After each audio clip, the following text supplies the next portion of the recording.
Ikasampung kabanata. Pag-alis doon, si Jesus ay tumawid sa ibayo ng ilog Jordan at nagpunta sa lupain ng Judea. Muling dumagsa ang maraming tao at tulad ng dati, sila'y kanyang tinuruan. May ilang pariseyong ibig subukin si Jesus, kaya't lumapit sila at nagtanong, Naayon po ba sa kautusan na hiwalayan ng lalaki ang kanyang asawa? Tugon niya. Ano ba ang utos sa inyo ni Moises? Sumagot naman sila. Ipinahintulot po ni Moises na gumawa ng kasulatan ng diborsyo ang lalaki at hiwalayan ang kanyang asawa. Ngunit sinabi ni Jesus, Ginawa ni Moises ang utos na yon dahil sa katigasan ng inyong ulo. Subalit simula pa ng likhain ng Diyos ang sanlibutan, nilalang niya ang tao na lalaki at babae. Dahil dito'y iiwan ng lalaki ang kanyang ama at ina. Magsasama sila ng kanyang asawa at sila'y magiging isa na lamang. Hindi na sila dalawa, kundi isa. Ang pinag-isa ng Diyos ay huwag paghiwalayin ng tao. Pagdating sa bahay, ang mga alagad naman ang nagtanong kay Jesus tungkol sa bagay na ito. Sinabi niya sa kanila, Ang sino mang lalaking humiwalay sa kanyang asawa at nag-asawa ng iba, ay nagkakasala ng pangangalo niya sa dati niyang asawa. At ang babaeng humiwalay sa kanyang asawa at mag-asawa ng iba, ay nagkakasala rin ng pangangalo niya. may nagdala ng mga bata kay Jesus upang hilinging ipatong niya sa mga ito ang kanyang kamay. Ngunit pinagsabihan sila ng mga alagad. Nagalit si Jesus nang makita ito at sinabi sa kanila, Pabayaan ninyong lumapit sa akin ang mga bata, at huwag ninyo silang sawayin. Sapagkat sa mga katulad nila, naghahari ang Diyos. Tandaan ninyo, ang sino mang hindi tumatanggap sa paghahari ng Diyos, tulad ng isang maliit na bata, ay hindi mapapabilang sa mga pinagaharian ng Diyos. Kinalong ni Jesus ang mga bata. Ipinatong ang kanyang mga kamay sa kanila at ipinanalangin sila. Nang paalis na si Jesus, may isang lalaking patakbong lumapit. Lumuhod sa harap niya at nagtanong, Mabuting guro, ano po ba ang dapat kong gawin upang makamtan ko ang buhay na walang hanggan? Sumagot si Jesus, Bakit mo ako tinatawag na mabuti? Walang mabuti kundi ang Diyos lamang. Alam mo mga utos niya. Huwag kang papatay, huwag kang mangangalunya, huwag kang magnanakaw, huwag kang sasaksi ng hindi totoo, huwag kang mandaraya, igalang mo ang iyong ama at ina. Guro, sabi ng lalaki. ang lahat ng yan itinutupad ko na po mula pa sa aking pagkabata. Magiliw siyang tinignan ni Jesus at sinabi sa kanya, Isang bagay pa ang kulang sa iyo. Ipagbili mo ang iyong mga ari-arian at ipamigay sa mga dukha ang pinagbilhan. At magkakaroon ka ng kayamanan sa langit. Pagkatapos, bumalik ka at sumunod ka sa akin. Nang marinig ito ng lalaki, siya'y nanlumo at malungkot na umalis sapagkat siya'y napakayaman. Pinagmasdan ni Jesus ang mga nasa paligid niya at sinabi sa mga alagad, Napakahirap para sa mayayaman ng mapabilang sa mga pinaghaharian ng Diyos. Nagtaka ang mga alagad sa pananalitang ito. Muling sinabi ni Jesus, Mga anak, talagang napakahirap mapabilang sa mga pinaghaharian ng Diyos. Mas madali pang makaraan ng kamelyo sa butas ng karayom kaysa mapabilang ang mayaman sa mga pinaghaharian ng Diyos. Lalong nagtaka ang mga alagad, kaya't nagtanong sila. Kung gayon, sino ang maliligtas? Tiningnan sila ni Jesus at sinabi sa kanila, Hindi ito magagawa ng tao, ngunit hindi ito mahirap sa Diyos. Magagawa ng Diyos ang lahat ng bagay. At nagsalita si Pedro. Iniwan namin ang lahat at kami sumunod sa inyo. Sumagot si Jesus. Tandaan ninyo, ang sinumang nag-iwan ng kanyang tahanan, o mga kapatid, mga magulang, mga anak, mga lupa dahil sa akin at sa magandang balita, ay tatanggap sa buhay na ito ng 100 ulit pa ng mga yon. Mga bahay, mga kapatid, mga ina, mga anak at mga lupa, ngunit may kalakip na pag-uusig. At sa panahong darating, magtatamo siya ng buhay na walang hanggan. Ngunit maraming nauuna ang magiging huli, at maraming nahuhuli ang magiging una. Nasa daan sila papuntang Jerusalem. Nauuna sa kanila si Jesus. Nangangamba ang mga alagad at natatakot naman ang mga taong sumusunod sa kanya. Ibinukod ni Jesus ang 12 at sinabi ang mangyayari sa kanya. Sabi niya, Papunta tayo ngayon sa Jerusalem. Ang anak ng tao'y ipagkakanulo sa mga punong pari ng mga Hudyo at sa mga tagapagturo ng kautusan. Siya'y hahatulan nila ng kamatayan at ibibigay sa mga hentil. Siya'y kanila ring tutuyain, duduraan, hagupitin, at papatayin. Ngunit, pagkaraan ng 3 araw, muli siyang mabubuhay. lumapit kay Jesus ang mga anak ni Zebedeo na sina Santiago at Juan. Sinabi nila, Guro, may hihilingin po sana kami sa inyo. Ano iyon? tanong ni Jesus. Sumagot sila, Sana po'y makaupo kaming katabi ninyo sa inyong kaharian. Isa sa kanan at isa sa kaliwa.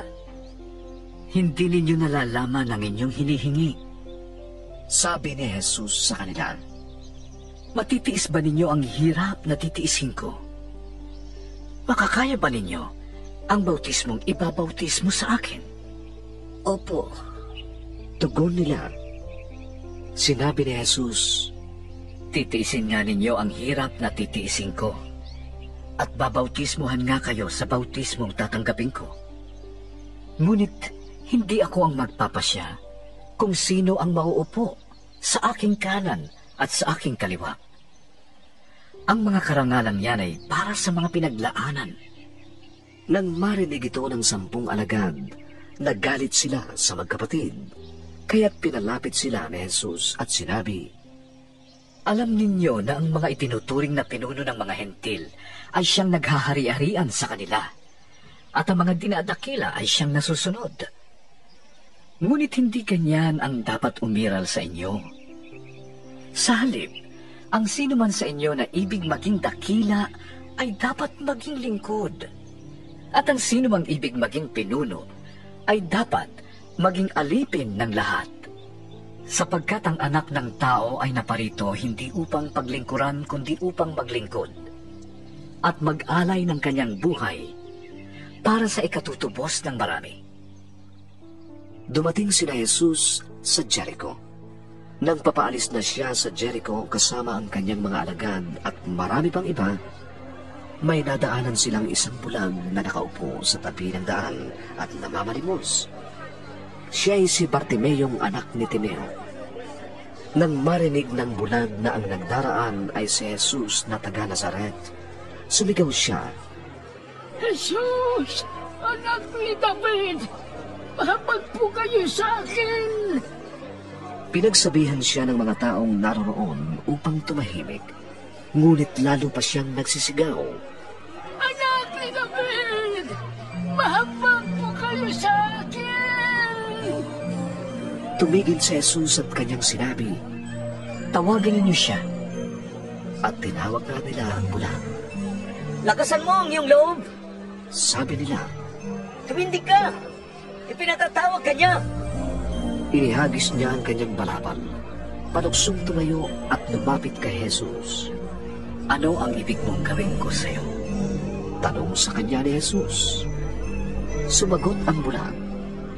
Guro, ibig ko po sanang muling makakita.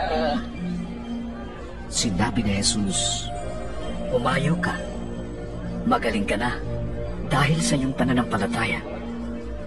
noon di nakakita siyang muli at sumunod kay Jesus. 11 kabanata. Malapit na sina Jesus sa Jerusalem at natatanaw na nila ang mga bayan ng Betfage at Betania. Nang malapit na sila sa bundok ng mga Olibo, pinauna ni Jesus ang dalawa sa mga alagad at sinabi sa kanila, Pumunta kayo sa susunod na nayon. Pagpasok ninyo, ay makikita ninyo ang isang bisirong asno na hindi pa nasasakyan ni naman. Kalagan ninyo at dalhin dito. Kapag may nagtanong kung bakit ninyo kinakalagan yon, sabihin ninyong yon ay kailangan ng Panginoon at ibabalik din naman ninyo agad. Kaya't lumakad ang dalawang alagad at nakita nga nila ang asno sa tabi ng daan. Nakatali ito sa may pinto ng isang bahay. Nang kinakalagan na nila ang hayop, tinanong sila ng ilang nakatayo roon. Bakit ninyo kinakalagan yan? Sumagot sila gaya ng bili ni Jesus at hinayaan na silang umalis. Dinala nila kay Jesus ang bisirong asno at matapos isapin sa likod nito ang kanilang mga balabal, sumakay si Jesus. Marami ang naglatag ng kanilang mga balabal sa daan, samantalang ang iba na may pumutol ng madadahong sanga ng kahoy at iyon ang kanilang inilatag sa daan. Ang mga tao sa unahan at ulihan ni Jesus ay sumisigaw ng ganito, Hosanna! Pagpalain nawa ang dumarating sa pangalan ng Panginoon. Pagpalain nawa ang malapit ng itatag na kaharian ng ating amang si David. Purihin ang Panginoon! Pumasok si Jesus sa Jerusalem at nagtungo sa templo. Pagkatapos niyang makita ang lahat ng bagay doon, lumabas siya at nagbalik sa Betania kasama ang 12 sapagkat gumagabi na noon. Kinabukasan, nang pabalik na sila mula sa Betania, si Jesus ay nakaramdam ng gutom. Nakita niya sa di kalayuan ang isang malagong puno ng igos. Nilapitan niya ito upang tingnan kung may bunga. Dahil hindi pa panahon ng igos doon, wala siyang nakita kundi mga dahon lamang. Kaya't sinabi niya sa puno ng igos, Wala nang makakakain pa ng iyong bunga. Narinig yun ng kanyang mga alagad. Pagdating nila sa Jerusalem, si Jesus ay pumasok sa templo. Ipinagtabuyan niya ang mga nagbibili at namimili roon, at ipinagtataon niya ang mga mesa ng mga namamalit ng salapi at ang mga upuan ng mga nagtitinda ng kalapahyan. Pinagbawalan din niyang tumawid sa patio ng templo ang mga may daladalahan at pinagsabihan ng mga tao ng ganito, Nasusulat, ang aking bahay ay tatawaging bahay talanginan ng lahat ng bansa. Ngunit ginagawa niyo itong yungit na mga magnanakaw. Narinig ito ng mga punong pari ng mga Hudyo at ng mga tagapagturo ng kautusan. Buhat nooy, humanap na sila ng paraan upang maipapatay si Jesus. Natatakot sila sa kanya dahil humahanga ang lahat sa kanyang turo. Pagsapit ng gabi, si Jesus at ang kanyang mga alagad ay muling lumabas ng lungsod. Kinaumagahan, pagdaan nila ay nakita nilang natuyo ang puno ng igos hanggang sa mga ugat nito. Naalala ni Pedro ang nangyari dito, kaya't kanyang sinabi kay Jesus, Guro, tingnan ninyo. Namatay ang puno ng igos na sinumpa ninyo. Sumagot si Jesus, Manalig kayo sa Diyos. Tandaan ninyo ito. Kapag sinabi ni naman sa bundok na ito, umalis ka riyan at tumalon ka sa dagat, at hindi siya nag-aalinlangan kundi nananalig na ito'y gagawin ng Diyos para sa kanya, mangyayari ang sinabi niya. Kaya't sinasabi ko sa inyo, ano man ang hingin ninyo sa inyong panalangin, manalig kayong natanggap na ninyo yon, at matatanggap na ninyo. Kapag kayo'y tumatayo upang manalangin, patawarin muna ninyo ang nagkasala sa inyo, upang patawarin din naman kayo sa inyong kasalanan ng inyong amang nasa langit. muli silang pumasok sa Jerusalem. Habang si Jesus ay naglalakad sa templo, nilapitan siya ng mga punong pari, ng mga tagapagturo ng kautusan at ng mga pinuno ng bayan. Siya'y tinanong nila, Ano ang karapatan mong gumawa ng mga bagay na ito? Sino nagbigay sa iyo ng ganyang karapatan? Tatanungin ko rin kayo.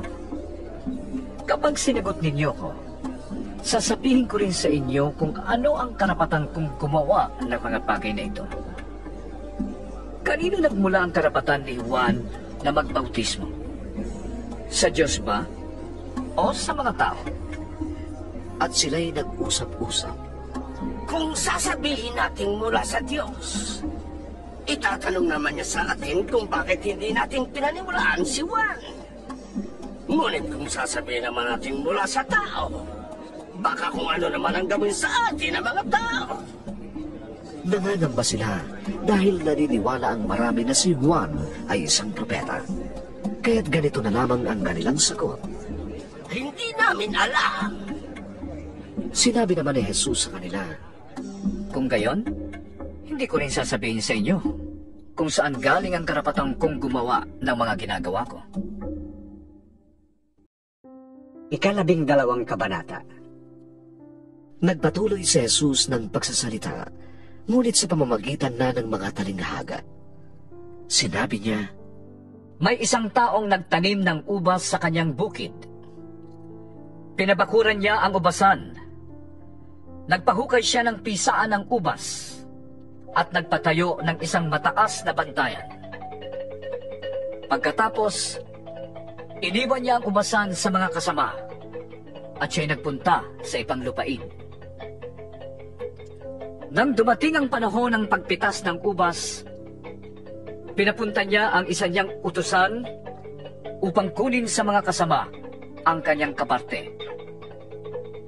Ngunit sinunggaban ng mga kasama ang utusan, binugbog at saka pinauwing walang dala. Nagsugong muli ng ibang utusan ang may-ari ng ubasan. Ngunit yun ay hinampas sa ulo at nilait ng mga kasama. Nagsugo na naman ang may-ari ng isa pang utusan. Subalit, pinatay naman nila ito. Ganoon din ang ginawa nila sa marami pang iba. May binugbog at may pinatay.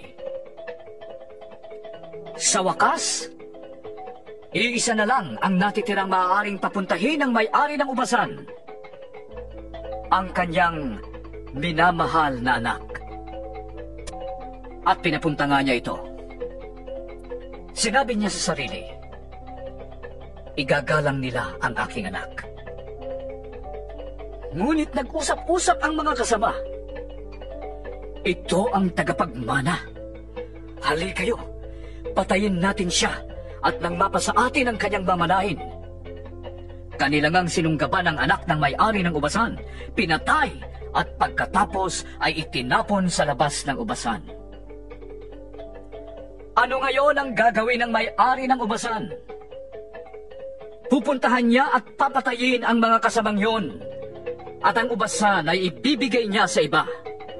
Hindi pa ba ninyo nababasa ang sinasabi sa kasulatan? Ang batong itinakwil ng mga tagapagtayo ng bahay, ang siyang naging batong panulukan. Ito'y ginawa ng Panginoon at kahanga-hangang pagmasdan. Naunawaan ng mga pinuno ng mga Hudyo na sila ang pinapatamaan ng talinghagang yun. Tinangka nilang dakpin si Jesus, ngunit natakot naman sila sa mga tao.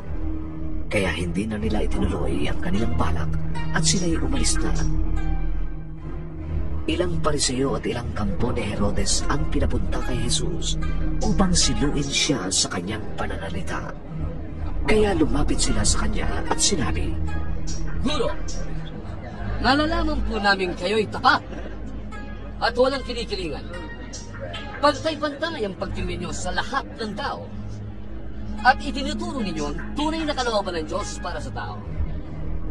Nais po namin itanong, kung naaayon sa utusan, ang pagbabayad ng buwis sa emperador. Dapat po ba kaming magbayad ng buwis?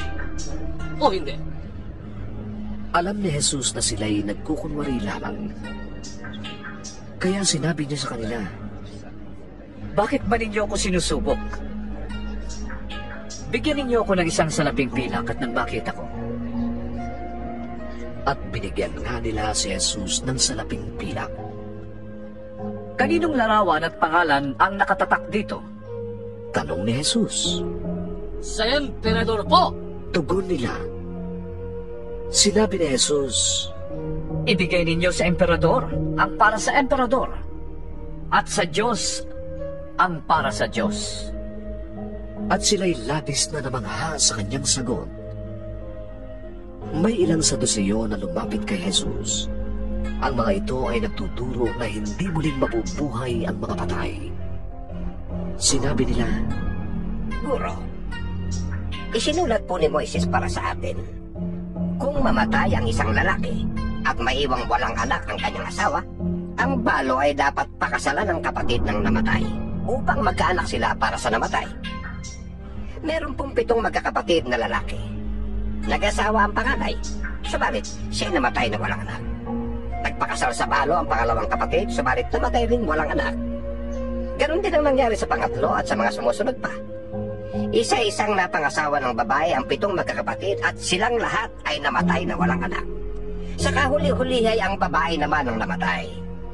Ngayon, sa muling pagkabuhay, sino po ba sa 7 magkakapatid ang kikilalaning asawa ng babaeng yon? Yamang silang lahat ay napangasawa niya.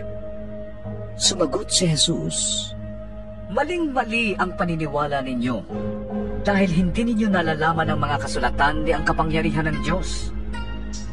Sa muling pagkabuhay, ang mga tao'y hindi na mag-aasawa. Sila'y magiging katulad na ng mga anghel sa langit.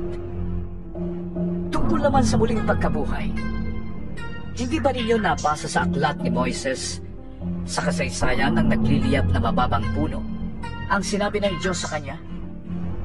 Ito ang sinabi niya, Ako ang Diyos ni Abraham, Diyos ni Isaac, at Diyos ni Jacob. Ang Diyos ay hindi Diyos ng mga patay, kundi ng mga buhay. Maling-mali nga kayo.